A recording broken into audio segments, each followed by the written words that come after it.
I do hope that each one of you are going to be listening very, very hard, very, very carefully to what's going to be taught in the next few minutes. To give you a little brief background, this man was a former chaplain of the LA Rams. He happens to be president of the Mayflower Institute. He is the author of a book entitled The American Covenant, The Untold Story. He's been a producer of various television programs. He's been a speaker and teacher to tens of thousands of people across this land. And in my opinion, is one of, if not the foremost experts in the entire nation today on the very subject of our Christian American heritage. And we're going to have an opportunity to learn in ways that I think few people can communicate in the next few minutes by listening to this man very carefully, because he's got a wealth of information, a wealth of knowledge to share. And let's just ask you to help me welcome onto this stage in Tacoma Dome, to this stage, the Reverend Marshall Foster.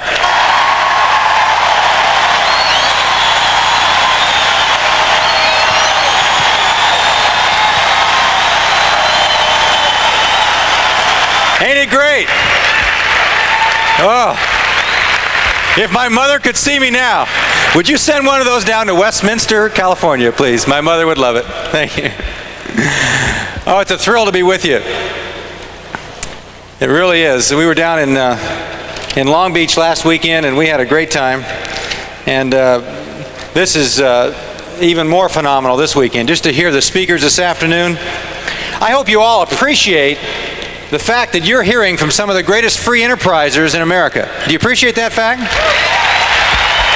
You know, I was an economics major at the University of California, and I was trying to learn economics because I wanted to be economically successful. You've been there, right, when you were in college, and you go there and you study economics because that's the only thing they had closest to business, and I wanted to go out into business when I graduated. And basically I sat there and listened to a guy that was earning $15,000 a year in a ragged suit tell me how to make money and become a millionaire, and I never learned anything. So I was poor the first part of my life because I'd listened to him. So you all have been listening to some people that will show you how to do it because they've done it. And I think that's fantastic. And I don't expect this afternoon at all to steal their thunder, but what I would like to do is to go back and to study the history of what we call the free enterprise system. We have come here this weekend to celebrate free enterprise, but I would venture to say that most of us in this auditorium have been brainwashed as to what free enterprise is all about. Because in our educational system in America today, and this is true over the past 70 years, and I've spent 7 years studying this subject, so I know a little bit about what I'm talking about. What has happened is that the American people have been told that America was founded by a bunch of deists, adventurers, and religious castaways who just kind of wandered into the wilderness, cut down some trees, took some Indian land, put some black people in slavery, and then just kind of stumbled in to this great period of economic success that we call America. If you believe that crazy story, then you believe that Bill and Peggy Britt were just kind of walking along one day and they stumbled over a 40-carat diamond. And they picked it up and Bill said, let's make a ring out of that. And we put it on Peggy's finger and they just kind of walked into an auditorium like this and said, hi, why don't you do it too? That's not the way it happened. That's not the way free enterprise happened. That's not the way America was founded. But that's what we're told. Now, you're not told that all the time outright by the news commentator. You're told that every time you watch The Rebels or The Bastard or programs like Roots or various other television docudramas. Do you know that 95% of what the American people know about history, they have learned from watching television docudramas? That's what U.S. News and World Report tells us. So because they believe that's true history. And so the majority of people do not understand free enterprise. What you've heard this afternoon is something new to most of us as Americans, because these people are saying to you that free enterprise is worth giving your life for. That there's something here that is worth a life commitment. It's not just a bunch of robber barons who drive around in Cadillacs and run over poor people. And yet that's what we're told very subtly through television docudramas, through movies, books, and through poor, broke economics professors that sit in our universities as in hiding socialists and teach our children for 4 years, and we pay the way. Isn't that ridiculous? And we wonder why our kids graduate from the university of wherever and come out hating the free enterprise system and everything we stand for. You see, it's because they've been retrained. At the time of our founding in 1776, 87% of the people in this country owned their own business, and 90% of the people owned their own home and their own land. Today, of the graduates of the 1982 college graduating class, 3% of the people graduating wanted to be independent entrepreneurs. 3%. The rest of them, except for 5% of the doctors, dentists, and lawyers, many of them are going to be working for the government soon if the government keeps taking away their liberty. The vast majority, over 90%, want to spend their life either working for a major corporation or working for the federal government. Why? So they can get a functional house, a functional car, a functional wife, and a functional picket fence and sit around and function until they're 65 and then they just stop functioning?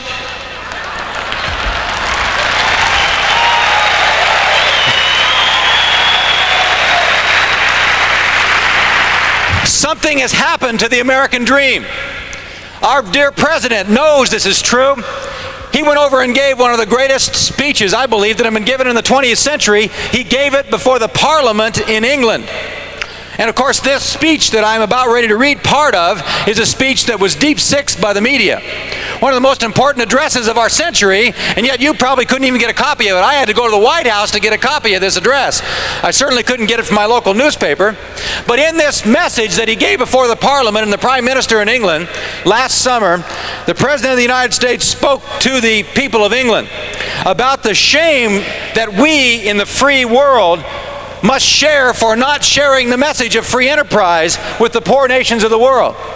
Allowing the communists, whose own people are starving in despair and totalitarianism, to share the lie of communism with the majority of the people in the world, and we just hide our heads and say, well, yes, you know, we are the ugly Americans, you know, and it's too bad that we're successful. And why are we that way? And the president addresses that, and he says this: the British people know that given strong leadership, time, and a little bit of hope, the forces of good ultimately will rally and triumph over evil.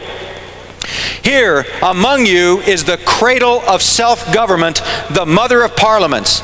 Here is the enduring greatness of the British contribution to mankind, the great civilized ideas, individual liberty, representative government, and the rule of law under God. I have often wondered, says the President, about the shyness of some in the West for standing for the great ideals that have done so much to ease the plight of man and the hardship of our imperfect world.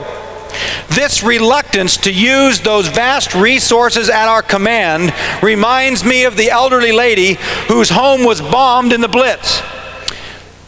As the rescuers found her, they found a bottle of brandy, which was all that was left of her home. Since she was barely conscious, one of the workers pulled the cork and tried to give her a drink.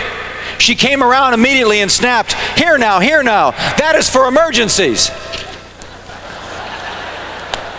The president goes on to say that just like her, we better realize that we are in an emergency, and it's time for us to uncork the true meaning and purpose of free enterprise and share that message with the third world and with the nations of the world, or there will be no liberty for any of us.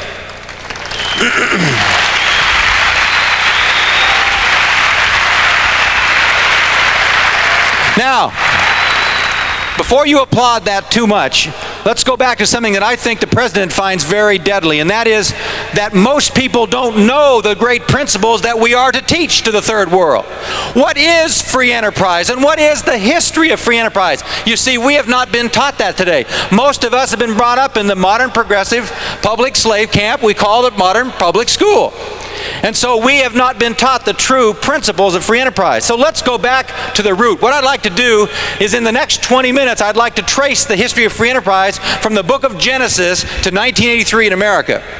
Now people think I'm really stupid for trying to do this, and perhaps I am, but I want you to tune your brains in, put your minds up to 78, and I want you to watch my lips because we're going to move fast, okay? And we're going to try to cover a lot of history, but I think this is important. A people that do not know their history are doomed to totalitarianism. Listen to the great men of history, and they will tell you that story over and over again. But let's go back. By the way, when you're going back, the reason you go back is because you want to remember this in your mind. The root always determines the fruit. The ultimate ideas behind something always determine the consequences. The root determines the fruit. Ideas have consequences. There are basic ideas that began at the beginning of time that are working their consequences out in 1983. Unless you know the root, you'll never be able to determine the future for yourself, nor will you be able to rebuild our country. So we need to go back to the root and go back farther than Karl Marx. Let's go back farther than Mao's little red book. Let's even go back farther than Adam Smith. Let's go back to Genesis chapter 1. In Genesis chapter 1, we see the basic battle of free enterprise and socialism unfolding. You see, there are basically only two kinds of economics. Now, some of my economics professors, I'm sure, would roll over in their grave if they heard me say this, because they like to make it nice and complex so none of us can understand it, so they can get their PhDs and get their job and work for a major corporation. But let's simplify it down to what I believe are the two basic principles or philosophies of free enterprise that are revealed right here at the beginning book of the Bible. In Genesis 1, Adam is given his command as to what he's to do with this world. We were created, it says in Genesis 1, 26 to 28, to be fruitful, multiply, fill the earth, subdue it, and replenish it to the glory of God. Now that's a big job. I wish some of our churches would begin to share that message, that is the big job that we as men and women have in America, and we're not just to sit around and plant some roses in front of the church. We got a big job to do. Now let's go back to the job. What do? We be fruitful.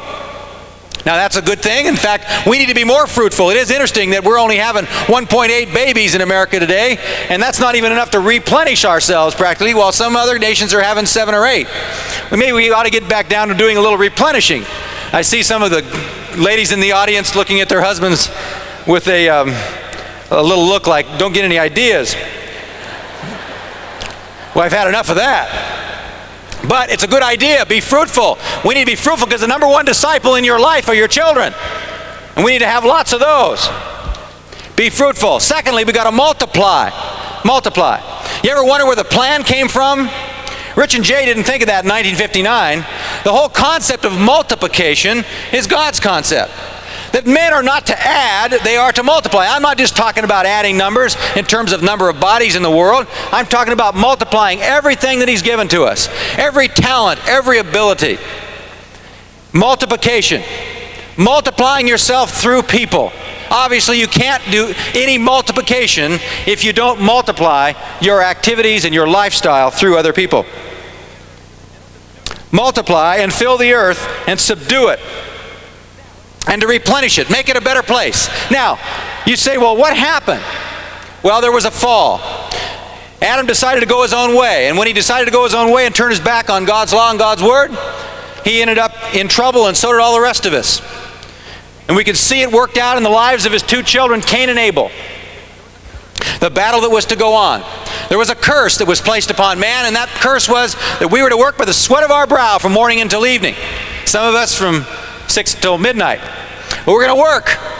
There's some work involved in life today because we don't live in a society in which there are just grapes and we kind of walk around and pick them off the tree. The second thing is there's going to be pain in childbirth. Some of you ladies can understand this. All of you can, I'm sure. That it's not exactly a pleasurable thing for the most part to have children. It's a painful experience. That's a part of the curse. But economically, we see the truth of how men are to take dominion over the earth worked out in the lives of two people, Cain and Abel. Abel believed God and had faith in what God had said, and as a result, he developed a system of producing. Abel was able, and he went out and he produced and he brought the first fruits of his labors to God, and God okayed that, said, that's good. You're giving as unto me, and you are taking dominion over my earth, and I approve that. Cain came and his attitude was wrong. Obviously something was wrong with what he had done, and God did not approve what Cain had done. Well, Cain got very upset, and he became very jealous of his brother. You want to learn the history of free enterprise and the history of socialism, learn one truth, and that is that the foundation of it all is envy and jealousy. Envy for someone else's goods results in socialism. Cain was the first great socialist. He came up with a great idea. Instead of me producing, I will kill my brother and take what he has. That's much easier. Then I don't have to produce it. In those days, they used to call that murder. Today, we call it the graduated income tax.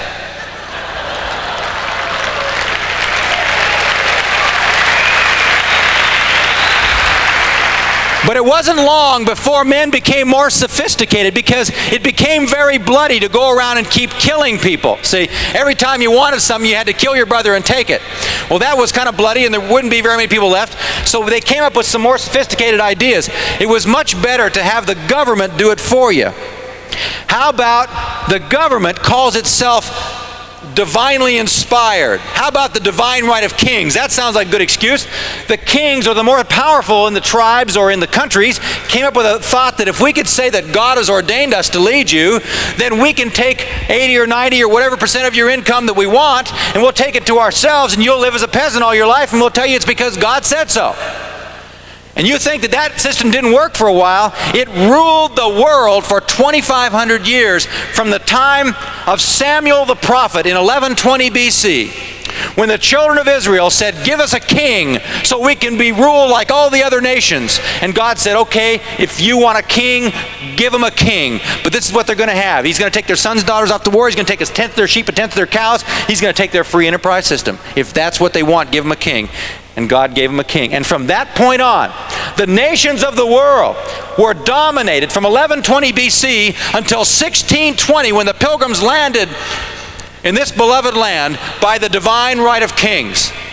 I want you to envision the history of the world, and I want you to see that the economic philosophy of Cain, which is the philosophy of greed, envy, jealousy, and pride, is the philosophy that dominated the world for most of its existence. The vast majority of the people that have ever lived in this world have never been able to sit in a room like this, eat the food you eat, drive the car you drive, and go home wherever they want to go. The vast majority of them have lived in abject poverty, getting up in the morning wondering what they're going to eat that evening. The vast majority.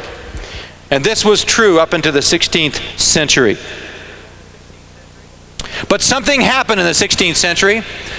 Something happened that was very significant for the history of nations, and that was there was the unleashing of a book into the hands of the common man. The unleashing of that book has done more good for humankind than any other event in all of history. And what happened was that this book was translated into the language of the common people, and that book was the Bible. When it was translated and it was put into the hands of the people began to think, and they began to say, wait a minute, the king's not God, God's God. God's sovereign. Wait a minute, the Bible said all men are created equal here, under God, and that one man is not better than another man. He can't tell me what to do with my property. He can't tell me what to do with my children. He can't tell me how to live, because, wait a minute, God is God. And if the king breaks God's law, then the king is responsible to me and to God. I'm not responsible to obey him if he disobeys God. And they began to think these things through. And there was a group of people, in England especially, as the Bible was unleashed in their hands, because it got into the hands of families. Do you know that the Bible was not in the hands of the people for the first 1,600 years of Christianity? Do you know the only Bible you could get would be in Latin, and it would be pinned down to a church pew, and it would weigh about 100 pounds. You know, you had to be a weightlifter, and you had to have about 20 years' wages to get one. So not very many people had one, and not very many people could speak Latin. But when it got into the hands of the people, they began to read it. A small group of people in Scrooby, England in 1603 began to read it, and they soon became called the Pilgrims. This small congregation was persecuted out of England because of their desire to be free, spiritually free and economically free and politically free. And all they were doing is meeting in homes and reading this book called the Bible. They got persecuted out of the land, lost all their homes, lost all of their property, and they went to Holland for 11 years. And in 11 years, these 200 or 300 Christians met together in Holland, and they longed for freedom for their children. They longed for economic liberty. They lived in Holland where there was a guild system. As Bill was saying earlier, that we were talking about the unions and what they're doing to the airline industry. Well, in those days, they had a real union. It was called a guild, and if you weren't a member of the guild, you couldn't work. And so the men who were pilgrims who came over to Holland, they couldn't work, period, because they were not a member of the guild. And so their children had to work in like slave labor conditions.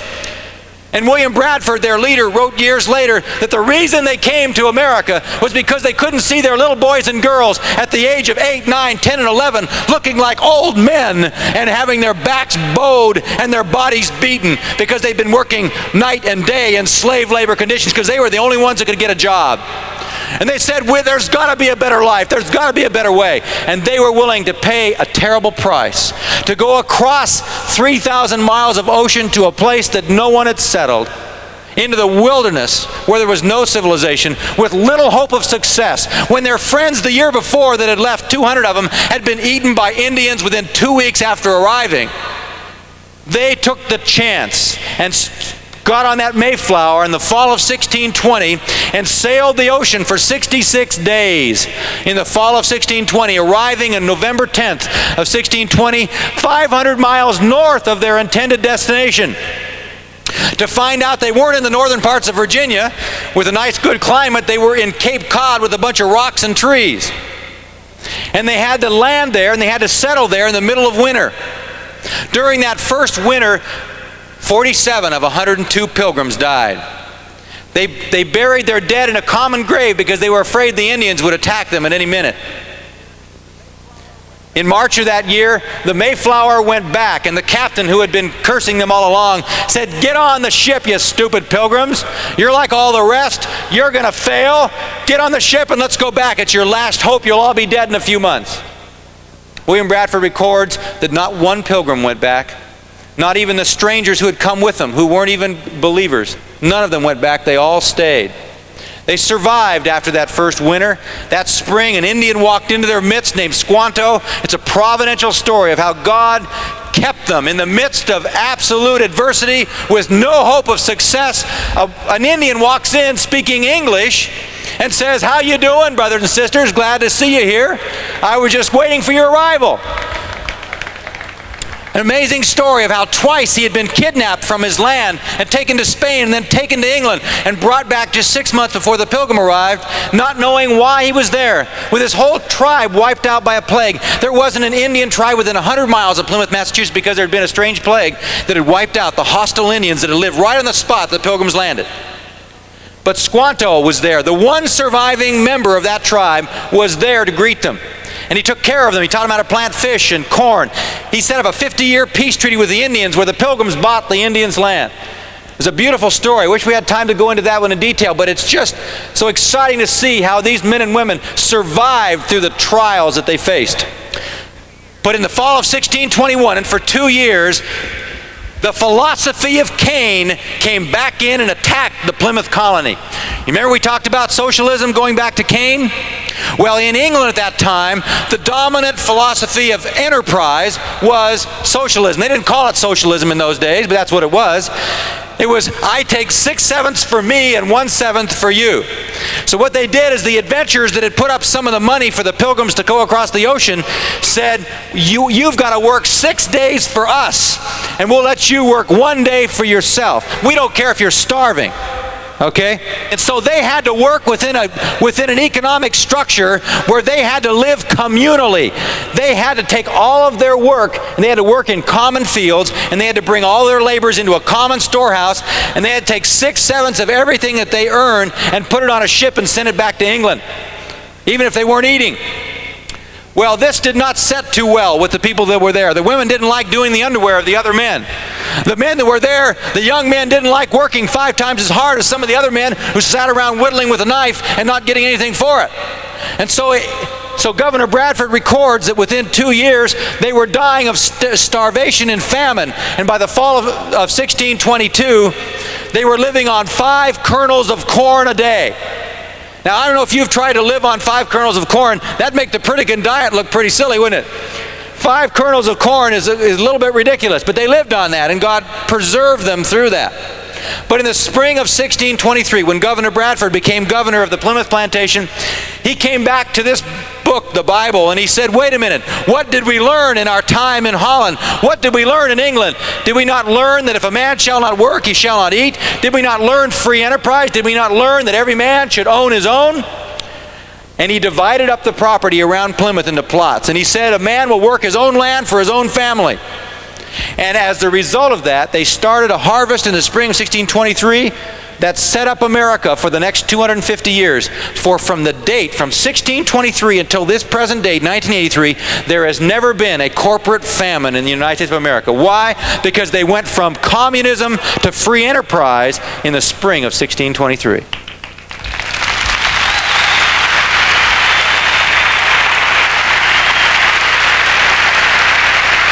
Let me relate one other story that relates to that one, that's directly related to it, and that is in the summer of 1623, the Pilgrims experienced a terrible drought. I just came out of Southern California where we used to have droughts. Now we've got 4 inches of rain. I think that things are reversed.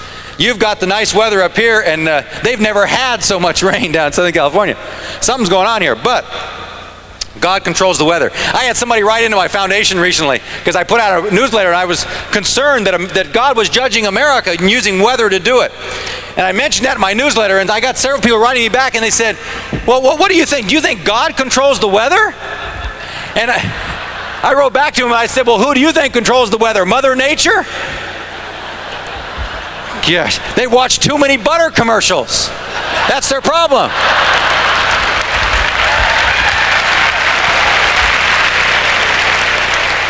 But in the summer of 1623, there was a terrible drought that broke out all over the Plymouth area and around where the Indians lived. And that drought went on for 3 months, and their corn, which had started so beautifully up in each one of their individual plots of land, began to wither and die. And by August of 1623, it looked like they were going to move into famine and all die again.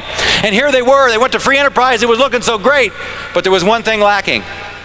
They needed a day of humiliation and prayer to thank God for what He had given them. You know, the one thing that can kill free enterprise is proud free enterprise that is self-dependent, not God-dependent.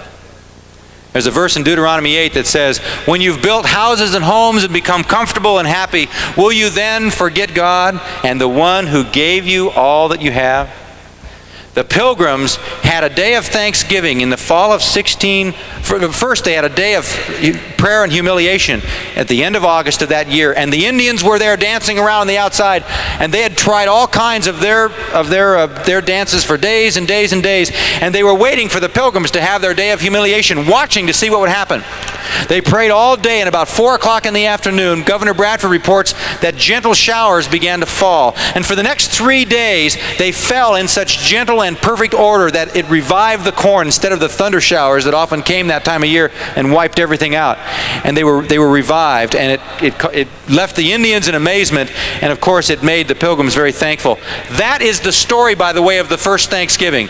The real first Thanksgiving was held not in 1621 when there was a little harvest festival, but in 1623 when there was this Thanksgiving Day that was set aside to thank God for the ending of the famine and for the setting up of free enterprise in America. It wouldn't hurt us this Thanksgiving, would it, to instead of just watching 9 hours of football and porking out on about 14 turkeys, to slow down a little bit, and before we give the third course, or maybe even the first course, put those 5 kernels of corn on the plate, and maybe tell our kids the story of what our founding fathers went through to give us the free enterprise system that allowed us to buy that turkey and turn on that tube and watch that football game.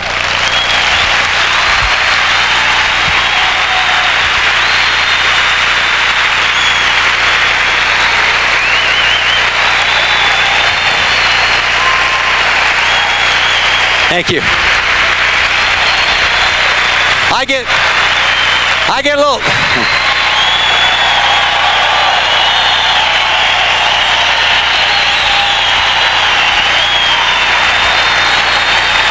Thank you. Thank you. I get.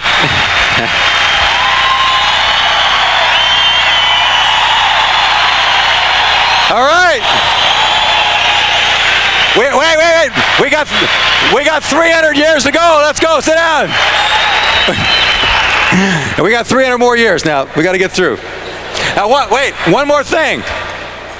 The reason I get so worked up about this Thanksgiving thing, that I give addresses all the time in Christian schools. I love to talk to children, especially young children that are like Christian schools, and I gave a Thanksgiving chapel service at my daughter's Christian school a couple years ago.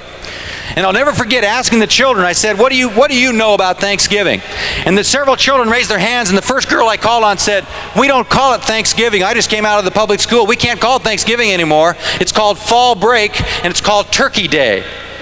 And we can't even talk about the Pilgrims or their religious life or what they did because that's too religious, so we can't even understand what Thanksgiving is. Another little boy raised his hand, about 7 or 8 years old, and he says, the only thing I know about Thanksgiving is my dad sits in front of the tube and watches football all day long, and we all eat too much and burp. That's it. That is what the vast majority of people know about Thanksgiving.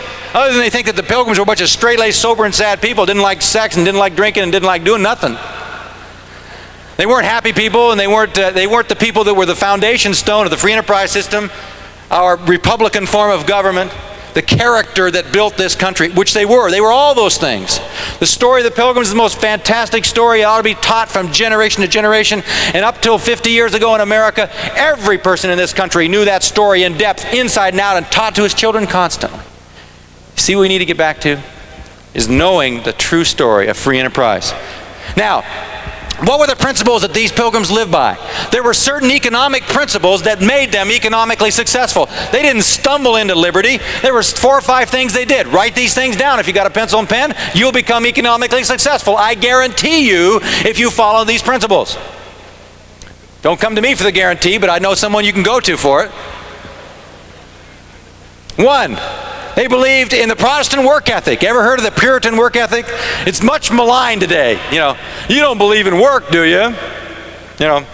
Yes, they believed in work. They believed work was godly because it was done to the glory of God, and it wasn't work 9 to 5 sitting there punching a card for somebody. They believed they were working to take dominion over the earth, to replenish it, to do something important for God. So work was important. They were here for that purpose. Secondly, they believed in tithing. They believe in giving back as unto the Lord, and as a result of their tithing, they believe God would bless them. And that's what the Bible says in Malachi 3 and all kinds of places. You give and God will give to you. In fact, do you know what their tithe did? Their tithe took care of all the welfare of America until 1930. Do you want to know why we haven't had anybody starve in America before welfare got started in the 30s and 40s? Because it was the churches and synagogues of America that through their tithing agencies and through the hospitals and through the charities that were set up in America, it was those agencies and those individual charities coming from the hearts of Christian families and godly families throughout this country. They're the ones that took care of all the welfare of this country. And it can happen again. Excuse me. Another one of my pet peeves. We need to tithe again. Third, honesty. These men were honest, and no matter what their dealings were, the Pilgrims paid back 7 times what they owed to the adventurers because they were cheated even on the books by those adventurers who put up the money. They had to pay them back 7 times, and they even sold their own houses 20 years later to pay off the debt to these crooks that had cheated them. Fourth, they were self-sacrificing. They were willing to pay the price for others, no matter what, to help the other guy build his home, to help the other guy in need. Fifth, they believed in controlling government. When they landed on these shores, they set up the Mayflower Compact. The first thing they did, before they even set foot on Plymouth Rock, was they set up the Mayflower Compact.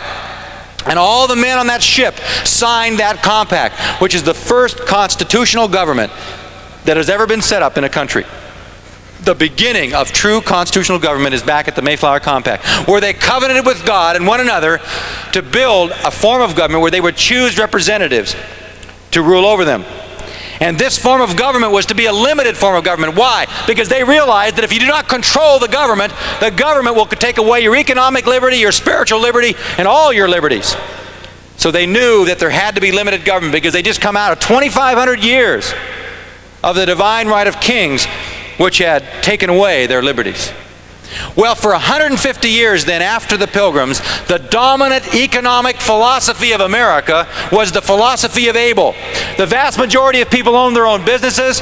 The Industrial Revolution took off when?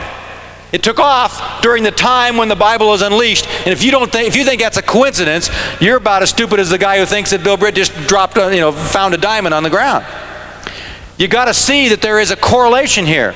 The correlation is that they obeyed these principles because they had this book and they lived a certain kind of life, and as a result they were blessed. And early America became a very prosperous nation. So that by the time we reached 1776, our founding fathers, many of them were wealthy individuals. They didn't come over here wealthy, but they had become wealthy, most of them in their lifetime. Of the 56 signers of the Declaration of Independence, most of them were independent entrepreneurs, and they were economically independent. That's why they had the time to spend the time writing the Declaration of Independence. But of those 56 signers, they're also the ones that paid the price. 5 of them lost their lives in the war. 12 of them had their homes ransacked or destroyed. Most of them lost their fortunes in the war.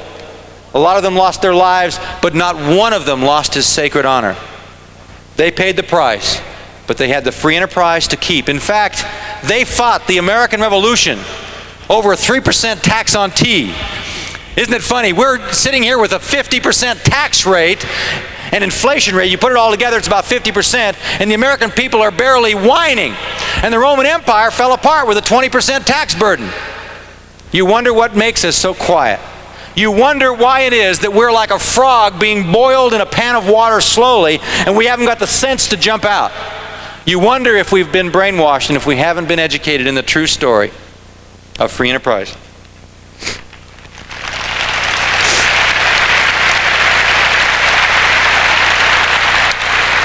Briefly, let me go back and relate to you why I believe the American people today don't know this story of free enterprise that unleashed the greatest economic machine the world has ever known and founded the greatest nation the world has ever known. Why is it that we don't know that story? Well, we can trace it back to good old Cain again. Now, remember, the philosophy of Cain, or the economic philosophy of Cain, didn't go away. It was still alive and well, very, very well, in Europe in the 18th century at the same time that America was being founded. In fact, the French Revolution took place at the same time as the American Revolution. Many of you know that, right? In 1789. And in the French Revolution, the theory of Cain took on a new sophistication. Instead of just having the government take the people's money away, the people, were reading the Bible, they were getting a little too sophisticated for that, and they were saying, wait a minute, you can't take my money away. They had to come up with some more sophisticated theories. And so the philosopher Rousseau, Jean-Jacques Rousseau, came up with a good idea. He said that, and let's don't call it totalitarianism, let's call it the general will, or the social contract, or democracy. Let's get the people who are poor, or the people who think they're poor, or the people that we can fool into being jealous, let's get them to vote the taking away of the money of the rich. And then it will look like it's a righteous cause. Doesn't that make sense? And so we'll have a revolution based on that. And the basis of the French Revolution, trace it back, the basis of the French Revolution was rebellion against authority and the stealing of other men's property. In the first year of the French Revolution, not the American, the French Revolution, 50,000 clergy lost their lives and their churches burned to the ground. The wealthy, of course, in France were killed, and then a year or two later, the middle class were wiped out, and a year or two later, it was open season on anybody who the guillotine could get. And pretty soon, the leaders themselves got it. It became such a debauched system that by 1781, they brought in a man named Mr. Guillotine. Maybe you've heard this story, but Mr. Guillotine was his name, and he was brought in before the democracy, the General Council, and he came in with his new invention. Kind of, this must be the Horatio Alger story of France. And he says, I've got this great invention. And to quote him, he says before the council, he says, this invention is so great, we must make haste to get it to the French people. For the French people will feel nothing but the slight coolness on the back of their necks as their head rolls down off of my invention. And the people that were actually in control of the government made that government policy to kill the French people with that machine. That's how far they had come. But you say that's debauched. Well, Karl Marx picked up that same philosophy about 50 years later and put it into his Das Kapital and his other many writings that he wrote in London. And that philosophy was picked up by many Americans and American educators at the beginning of the 20th century. The same philosophy, except rewritten in a Robin Hood manner so that it looks like we take from the rich, we give to the poor, all will be happy. There'll be this class conflict between the bourgeois and the proletariat, and then through this conflict will come the perfect socialist state, just like they have in Poland today. Isn't it wonderful?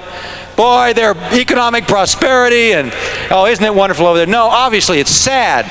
It's sad and it's terrible. But that's what's been sold, not only to the people behind the Iron Curtain, it's been sold to the people of America. Do you know why it's difficult to go into the living rooms of our nation and to talk about free enterprise and to get somebody to put his beer down and turn his TV off and suck up his gut and do something for his family and for his nation?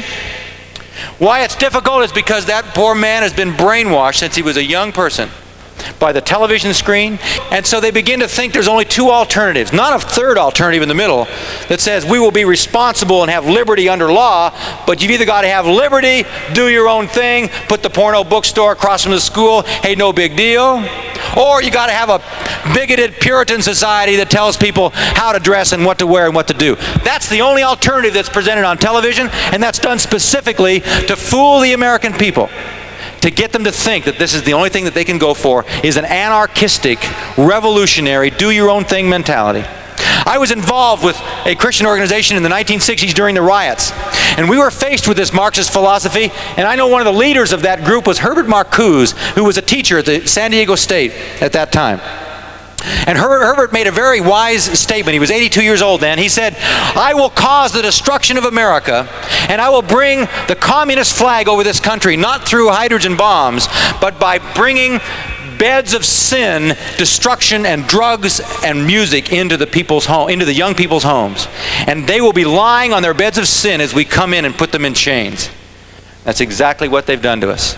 Slowly, especially through the education system, they have taken and they have warped our brains and they have warped our minds. So the people that are sitting in those living rooms don't even know how it happened to them, and they're almost angry that you would come and share such a message because they believe that it's a Pollyanna dream, or they believe that you're a robber baron. How could you drive a Cadillac? I mean, the poor in India are starving because you're driving that Cadillac. That's what they've been taught. And you know who's teaching that kind of stuff?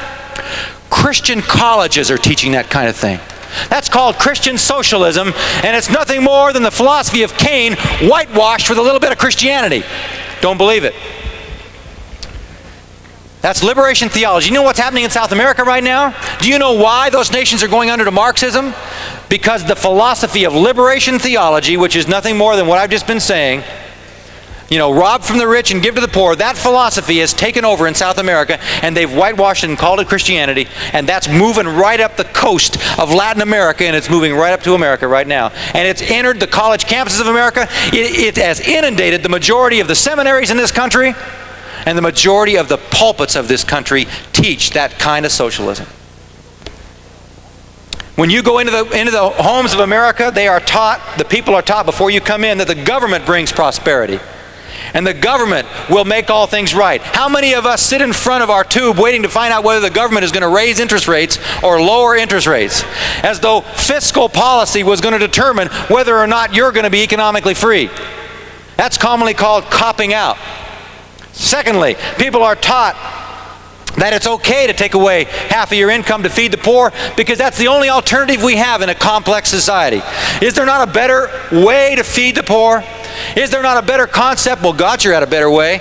The early Americans sure had a better way, and they seem to be pretty good at it. I don't think anything new happened after 1930. Third, we're taught that free enterprise is selfish. We don't want to be self-centered or selfish, and so we'll just be poor. That's the alternative that's presented to the average person. You see, they've been given a smoke screen of defeat. And before a person can truly be economically free and be able to teach and share that with others, he's got to take away those smoke screens. He's got to be educated. He's got to know the truth, and then the truth shall set him free. Do you know that if you go out of this auditorium and seriously study and think and reason these things through and begin to live out these principles, you are the hope of America, because you can re-educate an entire generation, and that can be done in this decade. We don't have to wait 150 years. We can do it because we've got the resources, we've got the ability right here. It's been given to us. And we've got the truth if we will simply study it for ourselves. In fact, I would encourage you not to believe all that I say. Don't believe anything I said unless you can find original documentation to back it up. Check it out. Become self-governing enough to know your heritage, to know your roots.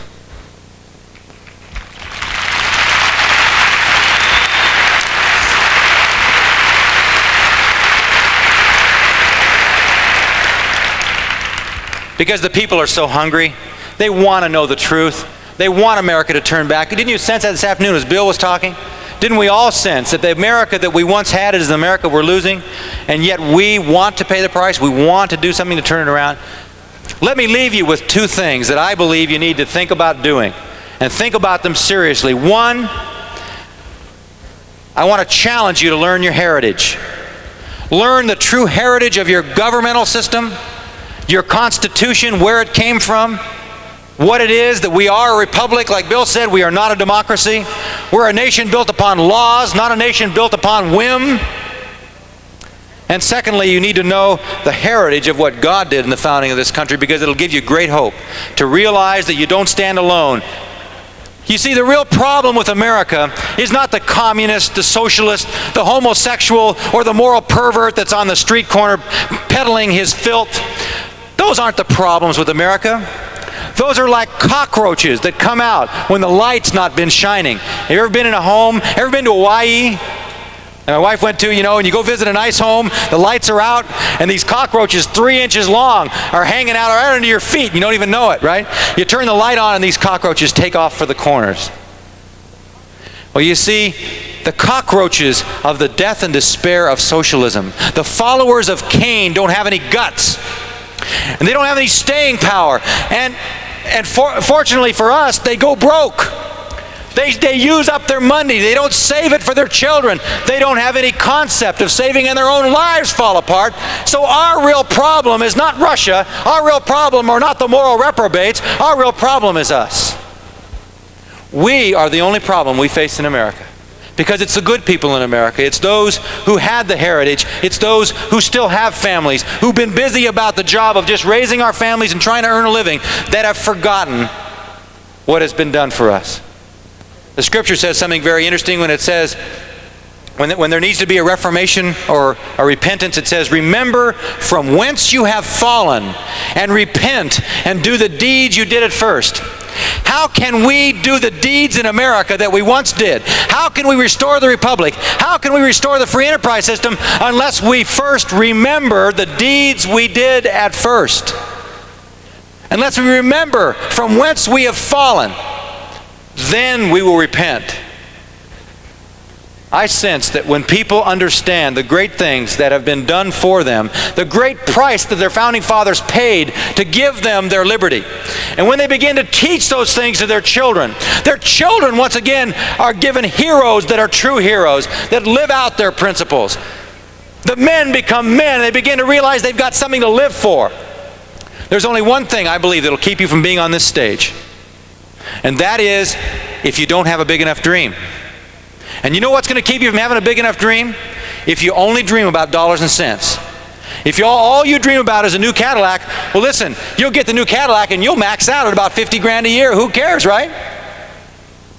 But if your vision is great and greater than that, that's a good goal, that's fine. 50 grand a year, stair step your goals. But look beyond that. The people that are on this stage, the diamonds that I know in this business, are up here because they're cause-oriented. Because they see a greater goal and a greater glory. They see that what they are doing can change the course of history and help millions of people.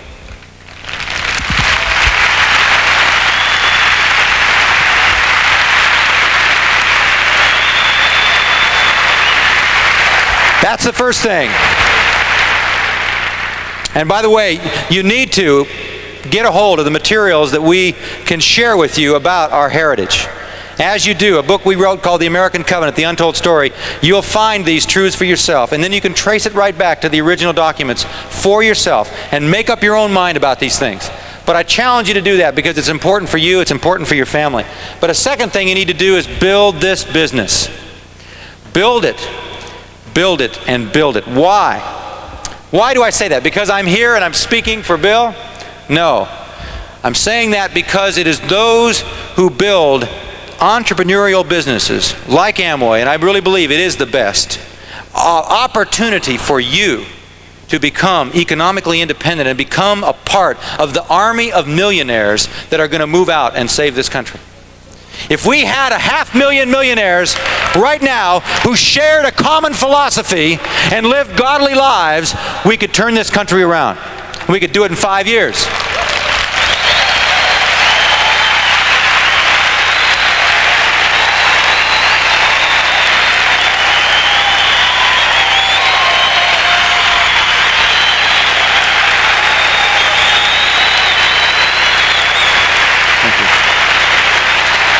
You know,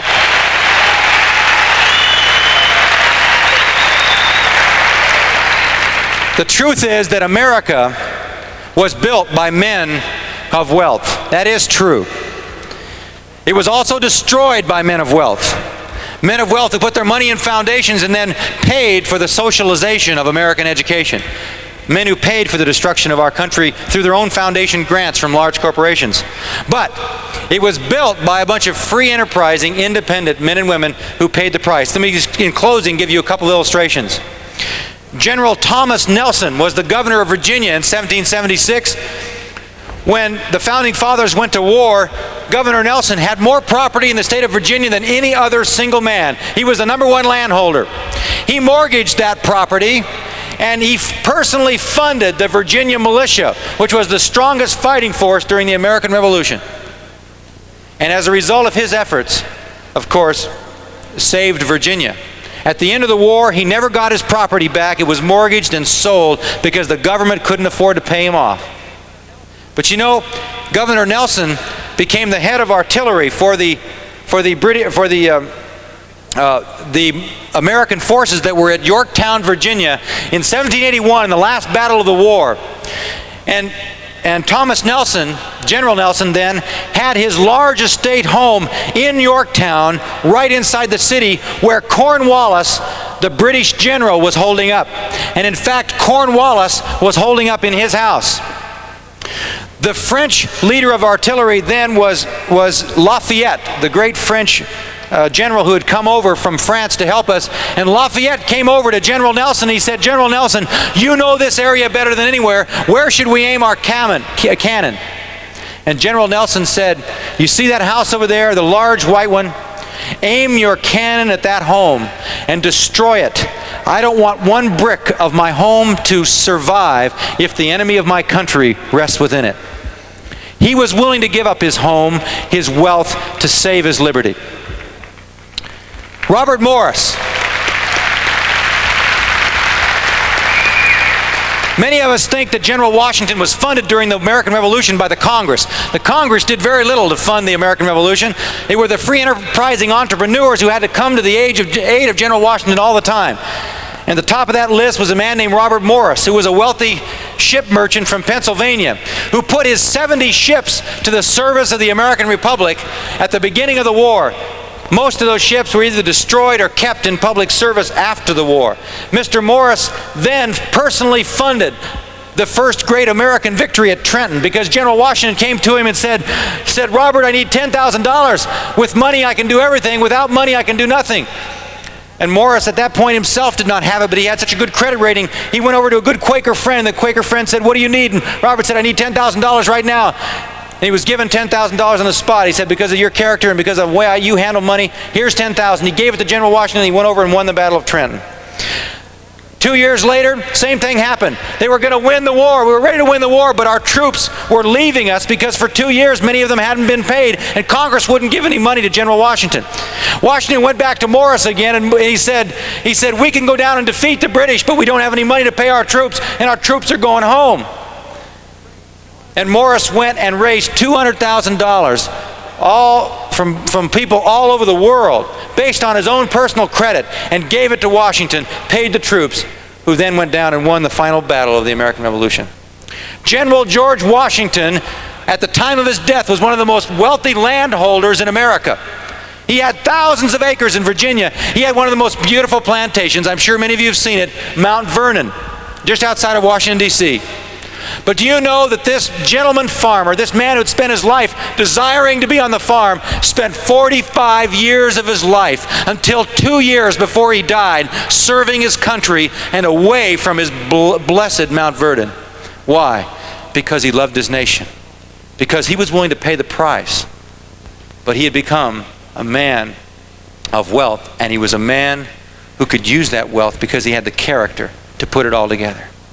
We want to challenge you this weekend to be men and women of character, because we know so well that the only hope of this country is not in the government. It does not rest in one leader or two leaders. It rests in the character of the American people. It rests in us at the grassroots level, who are willing to pay the price, both to build our own fortunes, to build our own families, and to rebuild this country. Working together, can we do it? Let's go do it then. Thank you very much.